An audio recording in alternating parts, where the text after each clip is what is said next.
Hi folks, so the bad news for the US auto industry continues. Volvo has announced that it's laying off 800 employees over the next 3 months over 3 separate facilities. The layoffs will be in Pennsylvania, McGenkey, Pennsylvania. I'm not sure if I'm pronouncing that right, I apologize. Also Dublin in Virginia, and also Hagersville in Maryland.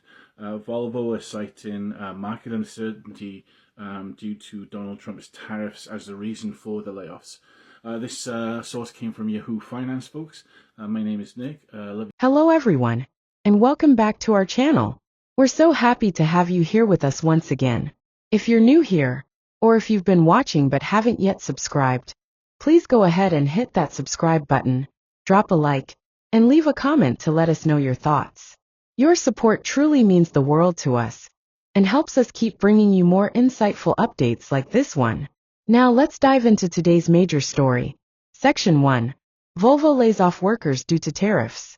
In a surprising and unfortunate move, Volvo has announced layoffs at its manufacturing plants, citing newly imposed tariffs as the primary reason. These tariffs, which are taxes placed on imported goods, have created a ripple effect across the automotive industry. For Volvo, the increased cost of importing parts and exporting finished vehicles has placed significant financial pressure on their operations, especially in regions heavily reliant on international trade. Rather than absorbing these new costs, Volvo has opted to reduce its workforce to remain competitive and sustainable in the market. This decision impacts not only the affected employees, but also the broader economy of the regions where these plants operate. Suppliers, local businesses, and communities tied to these manufacturing hubs are likely to feel the consequences as well. It's a tough reminder of how global economic policies like tariffs can quickly and deeply impact everyday workers and families. Good morning, people. A couple of days ago, the president had some representatives of the United Auto Workers Union there to testify about how they were so proud of what he was doing and that him imposing these tariffs was absolutely the right thing to do.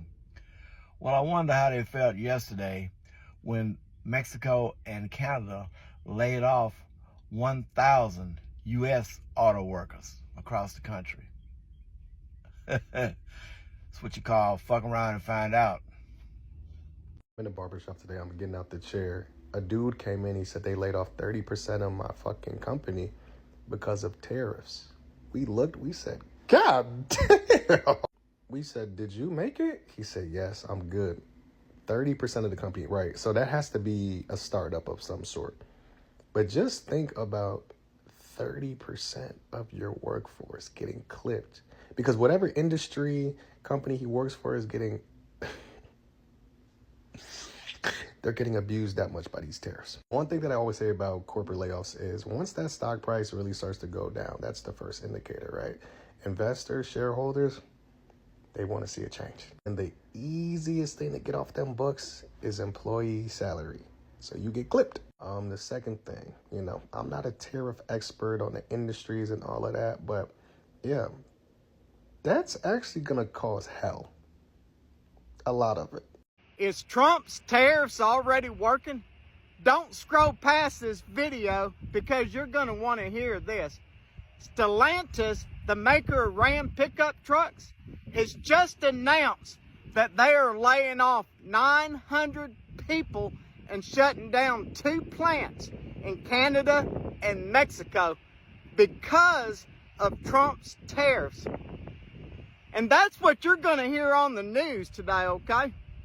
But the part you're not going to hear on the news is they also announced that they are reopening a plant in Illinois where they're going to hire 1,500 American workers to start building Ram mid-size pickup trucks. Now, if that is not what the tariffs were designed to do, then I don't know what is. In my opinion, the most underreported part of the tariff story is that these tariffs are doing the exact opposite of what they were engineered to do. The whole point of the tariffs was to bring back manufacturing to the United States, with the auto industry being the hallmark industry that needs to be brought back. And yet, we are seeing another round of layoffs happening in the auto industry, this time from Volvo. On Friday, Volvo Group announced they are going to lay off between 550 and 800 workers in the next 3 months because of the market uncertainty caused by the Trump tariffs. The layoffs are set to come from 3 different facilities: a Mack truck facility in Pennsylvania, and a Volvo facility in Maryland, and another Volvo facility in Virginia. This comes on the heels of Stellantis, which owns Dodge, Chrysler, and Jeep, laying off 900 workers across 3 of their own facilities, as well as Ford only a few days ago announcing they are going to stop all exports to China, which could lead to some job losses here in the United States. These are plants that are in the United States. Trump and the administration promised that American workers of these companies would reap the benefits because of higher demand from the tariffs, leading to higher wages and more jobs in their communities. But instead, we are seeing the exact opposite. Because when you allow someone to run the economy who doesn't have a plan and is dead set on setting a flamethrower to the U.S. economy, things break down. When Stellantis laid off their 900 workers, those were directly in relation to the tariffs that had just been put in place. In Volvo's case, they're saying that it's not because of specific tariffs, it's because of the market conditions that the tariffs are setting. And they don't know what their future outlook will look like because they don't know what to expect in the long term. As someone who worked in economic development and was on a city council, let me tell you, the worst thing you can have in economics and in general business is uncertainty. You would rather have a known negative that you can plan around than the unknown. And that's why you're going to see these companies act cautiously. And in many cases, caution will mean labor downsizing. These tariffs are not America first. They are Trump's ego first and American workers last. Looking at the bigger picture, this move by Volvo could signal a troubling trend for the auto industry, especially for companies that have built their supply chains around global trade. Other automakers may follow suit if tariffs continue to drive up production costs. Consumers might also feel the effects through higher prices on new vehicles or fewer vehicle options in the marketplace. However, it's important to note that Volvo has expressed hope that the situation could improve. They are reportedly lobbying for more favorable trade conditions and may rehire workers if economic pressures ease. For now, many are left wondering how long these tariffs will last and what permanent changes they might bring to the auto manufacturing landscape. Closing. That's it for today's update. We want to hear from you. What do you think about Volvo's decision?